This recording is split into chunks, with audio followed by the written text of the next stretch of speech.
Good morning. This is Law and Order, the program where we discuss legal matters in Sri Lanka. On today's episode, we are going to speak about the right to information, and to do so, we have with us Mr. Rajiv, attorney at law. Good morning and welcome to the program, sir. Hi, Prashant. It's good to be back after some time. It's a pleasure to have you. And I'd like to start off by asking you about a quick definition when it comes to the fundamental right to information. Yes, it was a new fundamental right introduced by way of the 19th Amendment to the Constitution. One finds it in the new Article 14A of the Constitution. I will read this out because that will place this in better context. So the new fundamental right, every citizen shall have the right of access to any information as provided for by law, meaning the information that is required for the exercise or protection of a citizen's right held by, and they set out state ministries, departments, board of ministers, local authorities, so on and so forth. The article also defines who a citizen is. So citizen is you and I. In addition, a body, whether incorporated or unincorporated, if not less than 3/4 of the members of such body are citizens. So if a company, for example, has more than 3/4 of its membership who are Sri Lankan citizens, then that also would be such company also would be entitled to secure information, or rather would be entitled to this fundamental right to information. Okay. This is not something, Prashant, which is new to Sri Lanka. This is something which has evolved over the world. I mean, especially in India, there's a huge regime on right to information and jurisprudence. Maybe we were a few years behind, but there are other countries which don't have the regime. So it is something which was brought in as a right for the people.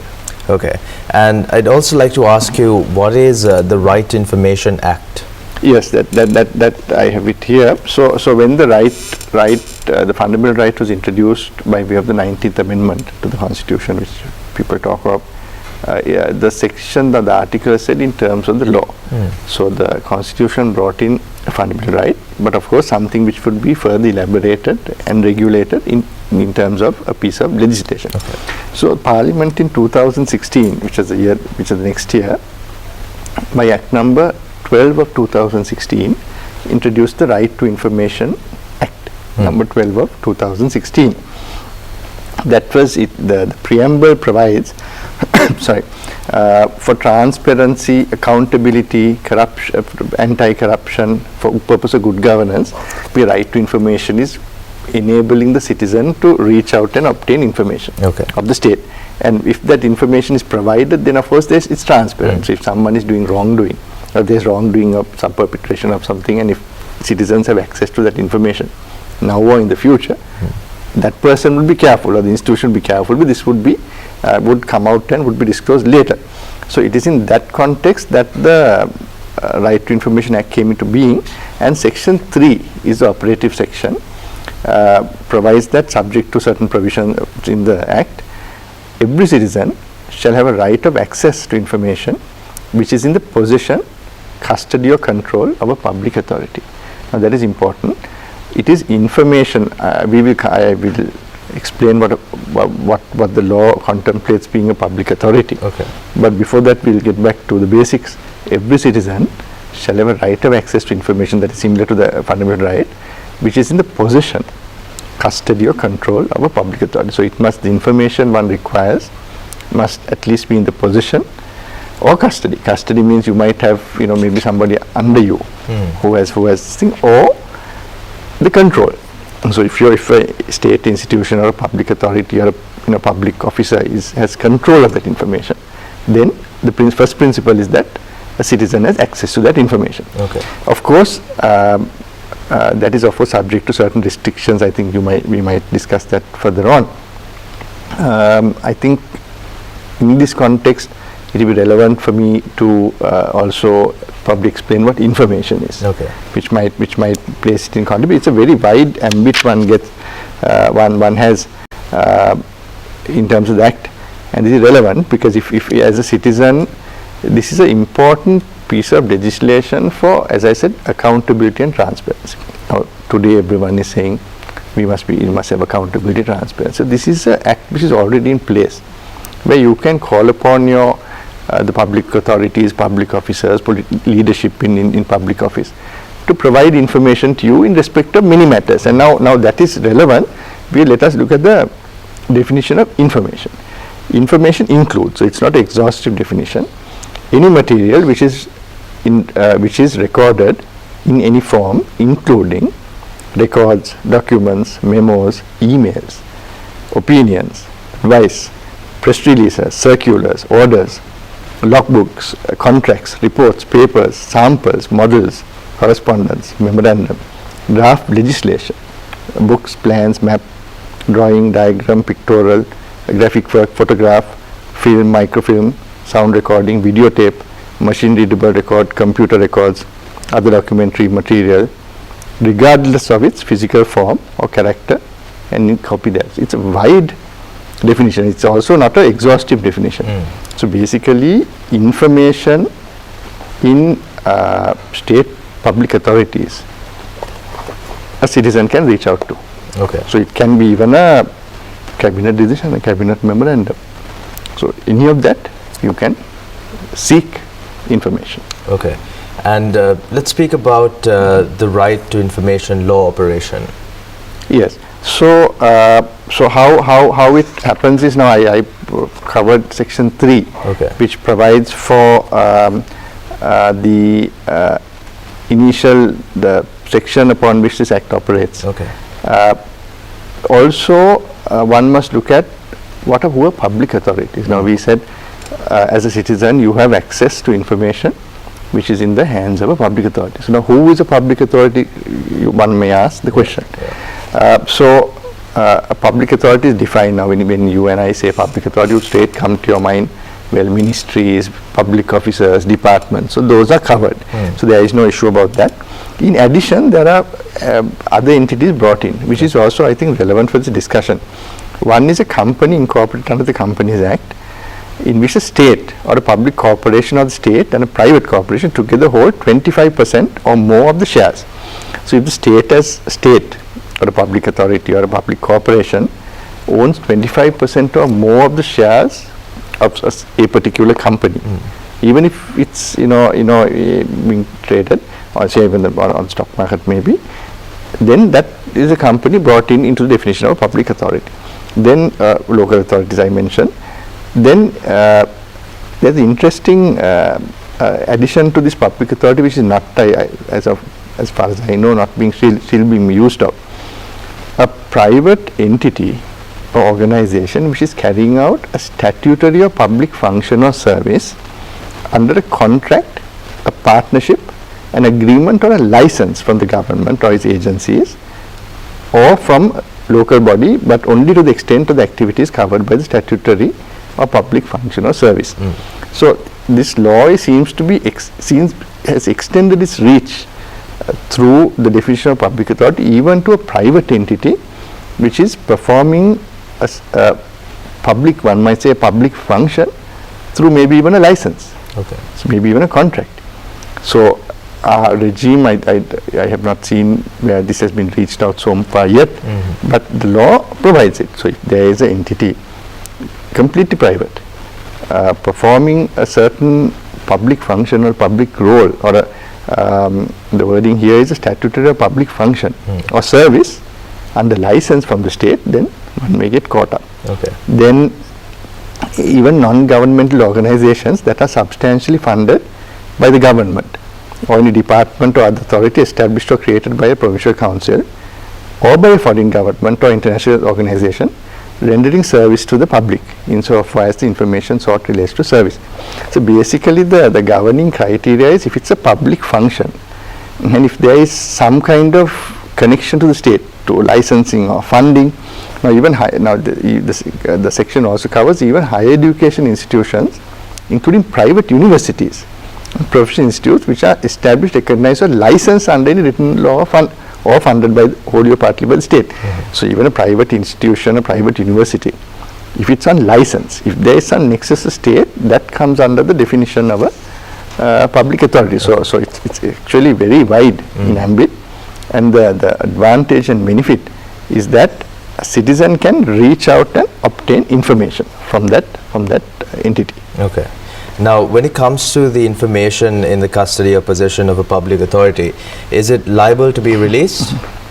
Yes, that's a good question. So now the clauses and sections which I just explained, if you go by that, you would think every piece of information, I mean, from an email, I said emails, memos, letters, all must be released. So one might get worried as to what this law is seeking to do. But that's not how it is. The general principle is that information must be released. Okay. Then Section 5 of the Act sets out certain grounds upon which the information officer, now this new piece of legislation brings in a couple of things. One is the office of information officer. So any public authority which comes within the ambit of the Act must identify a officer as being the information officer for the purposes of this Act. So that information officer, so the request for information would be made, and then the information officer can consider whether the request comes within any of the restrictions provided for in the Act. Now the first restriction is on privacy. Now personal information. So if what you are requesting for from the public institution amounts to personal information, then on that basis, on the basis that there is an invasion of the privacy of that person, they can refuse. Okay. However, if it amounts to overriding public interest, then the provision says you must release it. Let me take a simple example. Say some officer in a public institution falls sick and is admitted to hospital. Now, overzealous citizen wants to know why he was admitted to hospital, what has happened to him, why is he spending so much time, what is his sickness. You make a request, then they say, no, this is private information, this is something we can't release because that affects that gentleman or lady's privacy. But take example where, say, head of some institution has spent the money of the, say, corporation or the agency and admitted himself or herself into a hospital and spent, say, a huge bill has been borne by the institution. Then one might argue and say, well, no, maybe there's privacy involved, but as a citizen we want to know whether that money was correctly spent. Okay. Was there justification? That is why we want to know as to why. So then one might argue and say there's an overriding public interest, as opposed to that my first example. So that is how that section works. Then there is also other grounds you can withhold information, say if there's affectation defense of the state, relations with another country. I mean there are, say, or in discussion at a very high level with a state to state, some agreement you're entering into. Information like that one won't release. Those are fundamental. Then of course if it has serious prejudice to the economy of the country. Now for example they refer to exchange rates, the control of overseas exchange rates. So say the central bank is making decisions on exchange rates. Now if that has to be released, then that will have ripple effects somewhere else. Yeah. So you can withhold, say, taxation. Now say the government is contemplating increasing, now they did that in VAT and all that. Yeah. So now if that you won't release early. If you release it early, then there's an impact somewhere else. So there are, those are common sense restrictions. Then of course there is, if there's a violation of intellectual property, say there's a patent, say a government entity owns certain, say some formula, you make, say take a medicine, say the pharmaceutical corporation has a formula which they, manufacture. So now that you request you should not be given when someone is owning that. So those are basic trade property. There's also fiduciary relationship. Now for example, now the state banks get caught under this, say the Bank of Ceylon, the People's Bank. So say you have information of your client, that's a bank-client relationship, customer relationship, and there's a fiduciary relationship. Then you, just because someone asks for Mr. Amar Surya's account details, because I have a bank at, I have account at Bank of Ceylon, that's not something you can release. That is because I am banking with the bank. I mean, it appears like that. Then there are other grounds upon which, there are a few others upon which they can withhold the information. So as much as the fundamental right says you have a right to information, the Act says you have a right if it's possession, custody or control, then Section 5 says under these grounds you can withhold this information. So there is a balance. Okay. Now, what is the procedure to obtain information? Yes, it's a very simple procedure. It's not difficult at all. There is a format on the website of the Right to Information Commission. Okay. It's like a form, but one doesn't need to even go that far. It's basically you need to communicate the request for information. Each public authority would have nominated, as I said, an information officer. So you have to, they are duty bound in terms of the guidelines to put that on their website. So you find out who the information officer is and you write and say, you don't need to give a reason. The Right to Information Act doesn't say you have to say why you want the information. So we can ask for anything. Say I want to know, as under in terms of the Right to Information Act, I would like to have a copy of this information. I mean, you can say how you want it. It's a photocopy or whether it's a printout or whatever. Then the right to the information officer is duty bound to immediately acknowledge receipt of the request. Then he has 2 weeks to decide whether that information is going to be provided to you. So either they will decide to give it to you. There is another provision which says you can ask for more time. Okay. Because sometimes when you ask for information, I mean, you have to find that information. It's large organizations. You might ask for some minute details. You have to find it, so they can ask for extension of time. And after that, I think it is 3 weeks. And thereafter, they can say, well, we are either giving it or we are not giving it. If they are not going to give it, they have to find a reason under Section 5. Okay. That's what I listed out before. Right. They can't say, well, I don't like your face, I'm not going to give it. Or why do you need this? I mean, that is not, those are not, previously if you go to a government department, why do you want this? For what purpose? No, that is not something they can withhold information on. So you can't have personal reasons? No, nothing. Well. So that's why I said you don't need to even provide a reason. I mean, I ask you for, it can be mixed, excuse asking for information A. There may be no connection, but you can ask for it. But refusal is only under those sections. Okay. Or they can charge you for, levy a fee for the cost of giving it. So now photocopying it or whatever, that couple rupees you might have to pay. But there is no ground upon which they can refuse except under the restriction sections. Then after that they will decide, and then either they will provide the information or they will hold it back and say, well, under this section we are not giving it. Right. Now, as you and I know, information is a very valuable thing, and sometimes it's best to share it, sometimes it's best to not share it. Now, when it comes to the public, including myself and the viewer, there are certain things that as the owner of a company are not supposed to share, or as a public, just a regular citizen, there are certain things that you can know, you can ask about. So from a legal perspective, I'd like to ask you, can you just address some of those things, like information that the public has the right to ask? Yes. Yes. As well as the head of a company, for example, certain things that you must not disclose or you must disclose? So the parallels are, one is the right to information as a regime as being entitled to information, and the one is privacy. Okay. The privacy of information, confidentiality of information. So you need to strike a balance. Now this act seems to do that, saying that, well, and also I must reiterate that this only applies to those public authorities. Okay. So if you write to a private company which has no connection with the state, they can say, well, we have no responsibility to give it to you. Okay. We have no obligation to give it to you. But under the Right to Information Act, if you come within, then you have to come within, and then the first point of restriction is where one can withhold and say, well, this is private information. But there is the flip side of it is public authorities, public functionaries ultimately accountable to the people. So as a citizen, as a member of the people of the country, you are requesting for information from either your representatives or through that mechanism. So as a citizen, you are entitled to that. So the restrictions seek to cover whatever information which should not go out.